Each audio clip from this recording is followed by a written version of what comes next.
The gentleman who I met and bought the toolbox from, uh, as I think I had mentioned, he was actually selling that for somebody else.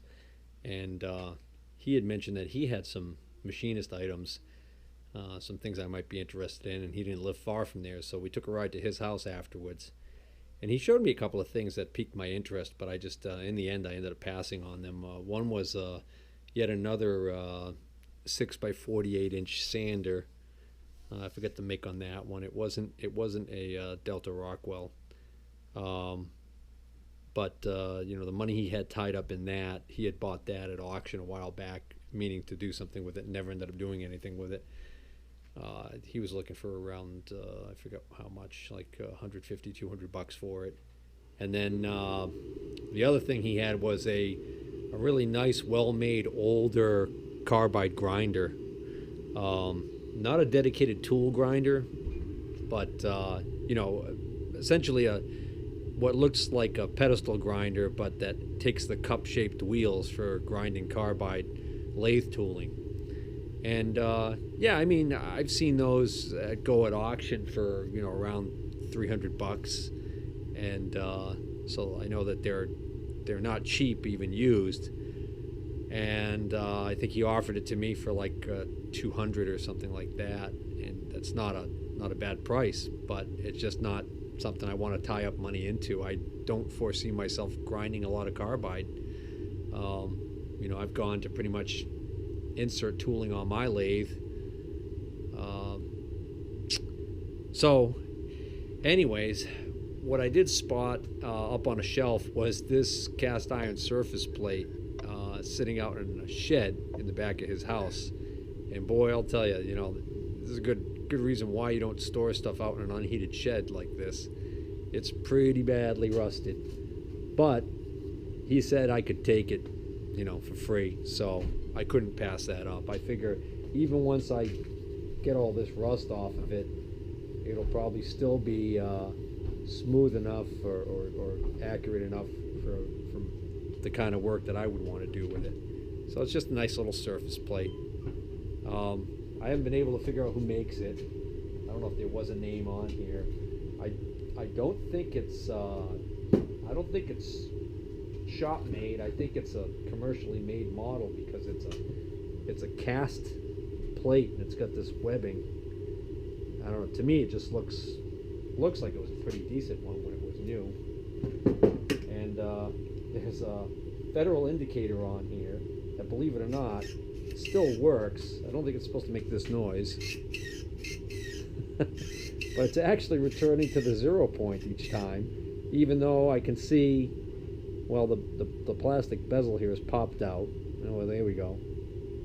And there's a, I think there was a spider egg sac in there, and it got caught on the dial, on the needle there. I'll have to get a pair of tweezers. Oh, it's like the game Operation. Well, whatever this is that's on there, it's really stuck on there. It probably is spider web. Those little cocoon things that those spiders make. I think they're called egg sacs. I wonder why Spider-Man sticks to buildings so well. I don't know if I'm gonna ever get that clean off. Oh, now that I look at it under magnification, I can see that there's also surface rust on this thing. Oh, lovely. This is one mistreated indicator. I don't even know why I'm bothering. This is only going to go into the pile of misfit indicators. Some of these indicators, if I were to send them out, even if I sent them to a more reasonable person who does indicator repairs to clean and service them, when I got them back, I wouldn't be able to sell them for maybe not even as much, or not much more than what it would cost for me to have them serviced. So at some point, I think I'm gonna just go through all my indicators and find all those ones that fall into that category and blow them out on eBay in some kind of a insanely low starting price auction. See what happens. The key to doing something like that is to list them all at the same time, and then make sure you let anybody know that's looking that you combine shipping, because you can priority mail one of these things in a small box. Oftentimes it's cheaper to just pay the regular, use your own box and priority mail it. Anyways, the point is, it might cost you $7 to ship one indicator. It might cost you the same $7 to ship 4 or 5 in a box. All right, that's clean enough for my purposes. Ugh. What's that? Pile of poop or something.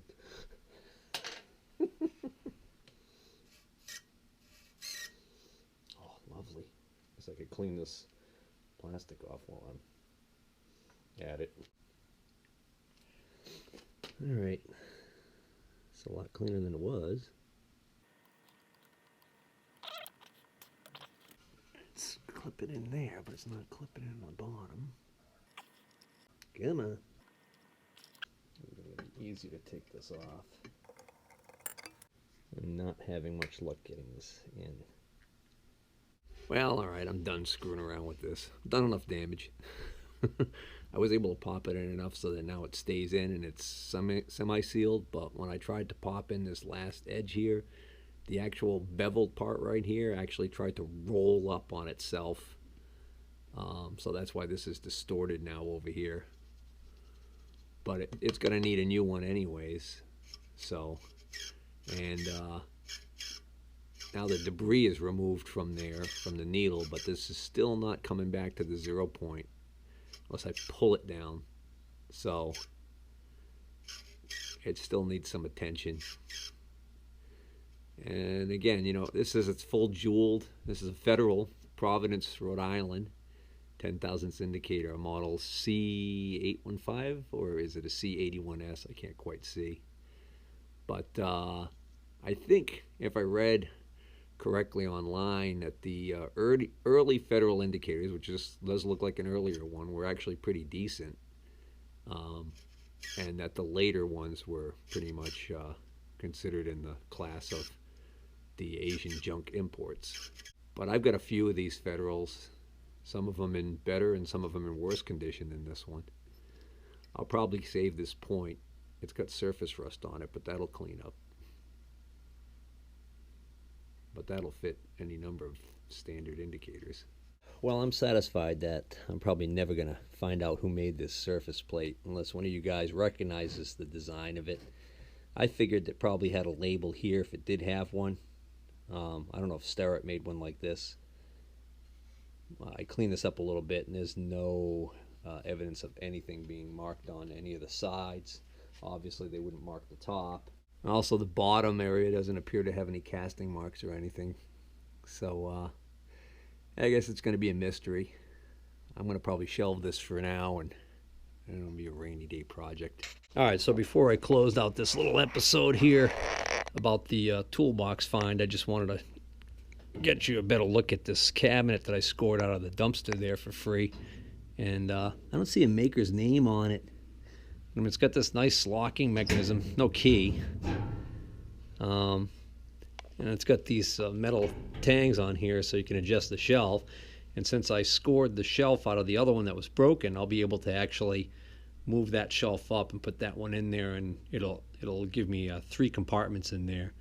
And I think that might be a good shelf to store things like some of the fixtures, like the spin indexers and stuff like that. So all right, that's it. I'm going to call this a wrap. Take care. And remember, if you like what you see, please hit the subscribe button. Hey everybody, I was going to wrap up this video on the Kennedy Toolbox by going through the items that were in that toolbox that were all thrown into a couple of boxes, a bag and a box. And he basically said I could have the contents of the toolbox, so I took all the stuff out so it wouldn't fall out when we laid the toolbox down. And I was coming down here to do that, and a package arrived today, priority mail, and it's from my friend George Russell up there in New Hampshire. And George had texted me and told me that he had found the cable that the adapter cable that goes from my GoPro so that I can use this lavalier, or whatever you want to call this kind of microphone setup with my GoPro. So he had previously given me this, and I hadn't been able to use it because of this, and I hadn't gotten around to getting one of these adapters. So sure enough, this looks like this is going to plug in here, and this is going to plug into the camera. And I've got good batteries in here, so let me take a couple minutes. We'll fire this up, and then I'll probably do a before and after check on the audio quality, and we'll start diving into that stuff that was in the toolbox. Alright, so first, this is the audio using the microphone on the camera from about 8 feet away. And this is using the microphone on the camera from the same distance, but now the camera is completely removed from the case because I have to remove it from the case in order to be able to plug in that adapter cord. Okay, here's the first test. I've got the microphone clipped right here on my collar, and I don't know what the level is because there is no level meter or VU meter anywhere on that unit. There is a volume control, so the minimum is at 7 a.m. on the clock dial, so I've got it at 9 a.m. right now. This is just after 12 p.m. This is at 3 o'clock, and this is maxed out at 5 p.m. It's also a squelch control, which should suppress any hiss in the absence of a signal, but I haven't figured out if I'm going to set that yet. So I'm going to play this back and see how those levels are. Well, alright, just for the heck of it, I tried turning the volume all the way down, and I had no audio. So the volume control does affect the level, but it seems like once you get to a certain point, it seems to be automatically controlling the level. So maybe there is a some sort of automatic level control built into the unit. I don't know. I also have the squelch about halfway up, which is where I had it during the last test. Of course, I don't know if it was doing anything because I didn't have any audio because I had the volume turned all the way down. So this is going to be hopefully the last time I have to check this, and then we'll get right into the rest of this video. Alright guys, I did back off that audio level just a smidge because it sounded like it was significantly louder than the other, than without the lavalier. So anyways, so just get rid of the stuff that's in this bag real quick first. Actually, this stuff I just put in here to bring down so I could put away. This is the stuff, some of the items that were in there. A couple of Scotch-Brite pads.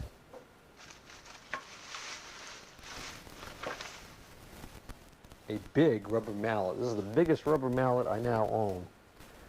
Warning, use safety glasses when using. Can't see what the sticker price was on this thing. And looks like the handle's cracked and taped with electrical tape, so probably not the safest mallet to be using. It's pretty heavy for a rubber mallet.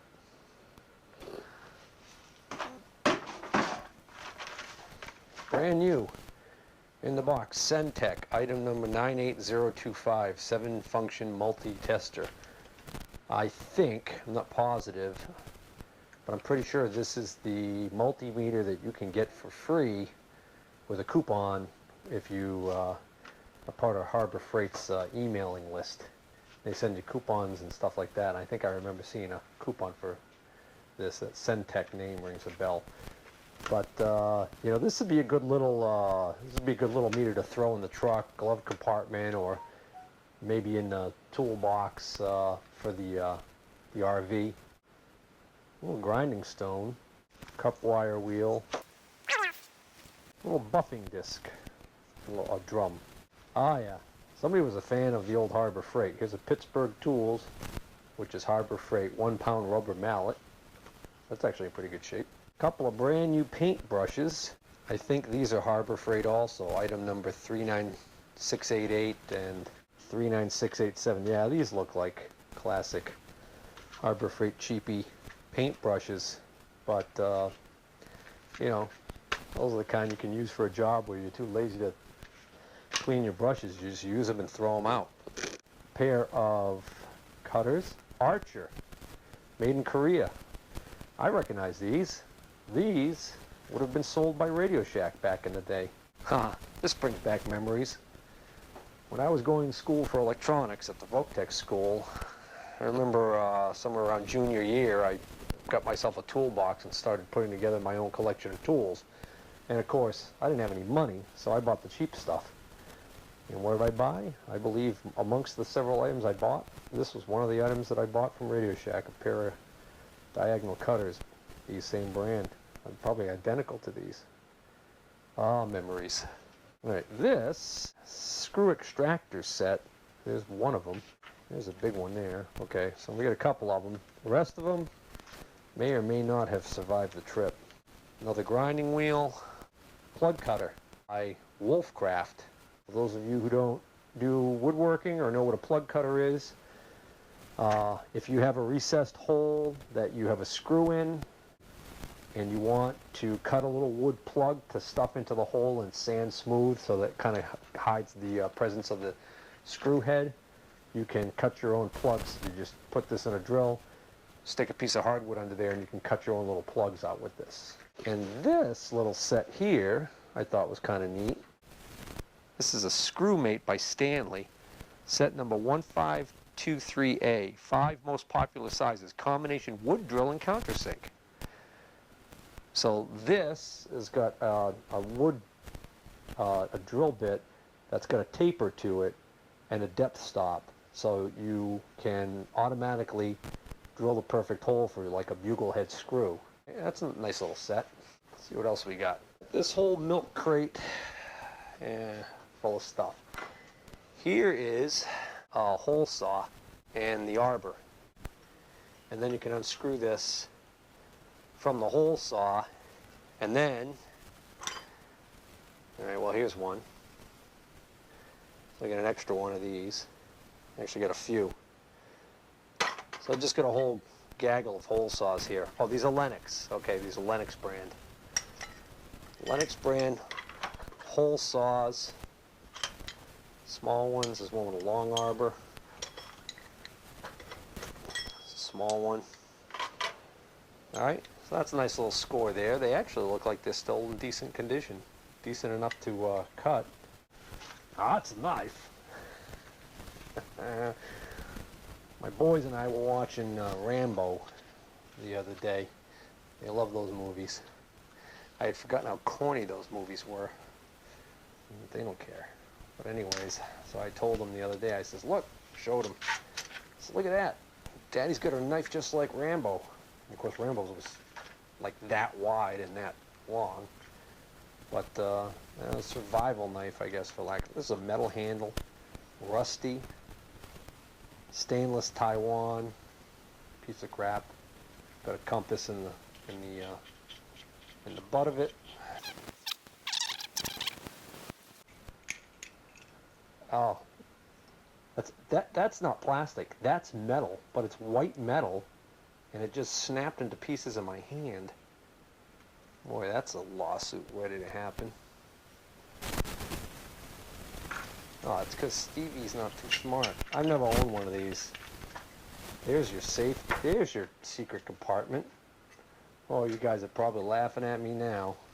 And in the secret compartment, these are supposed to be waterproof matches, several fish hooks, and yeah, that looks like that's all that's in there. Fish hooks and matches. My wife signed me up for that series, Alone, where you just go out in the wilderness by yourself. I didn't even know she did it. Apparently she misunderstood the premise. She just thought that it was a good way for her to be alone, was to get rid of me. I'm joking. It's not really. That's not really true. Well, I guess that's junk. They even had a sharpening stone, which I'm sure with a cheap knife like this you were going to need. I should put this back. I should at least put the knife back in the sheath here so that it's not a menace to society.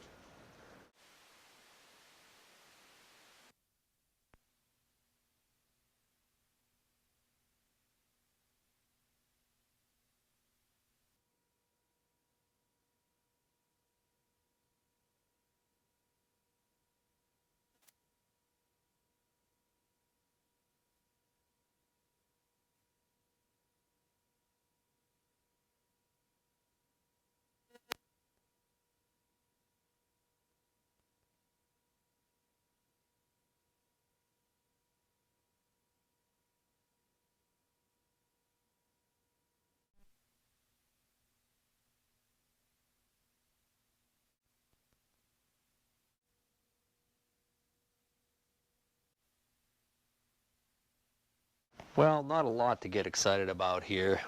We got one snap-on socket in the whole bunch. And this pile right here is Craftsman.